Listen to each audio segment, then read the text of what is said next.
తెలంగాణ రాష్ట్రం ఏర్పడిన తర్వాత ఇప్పటి వరకు కొంతమంది యూట్యూబ్ జర్నలిస్టులను అరెస్ట్ చేశారు కానీ ఏ వర్కింగ్ జర్నలిస్టును కూడా తెలంగాణ ప్రభుత్వం వచ్చిన తర్వాత అరెస్ట్ చేయలేదు.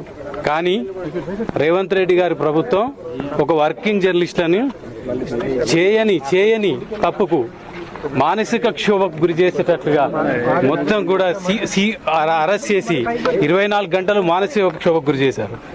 ఏవైతే సెక్షన్స్ ఉన్నాయో కొన్ని సెక్షన్స్ అన్ని సెక్షన్స్ బిలో 7 years సంబంధించిన వరకు ఉన్నాయి.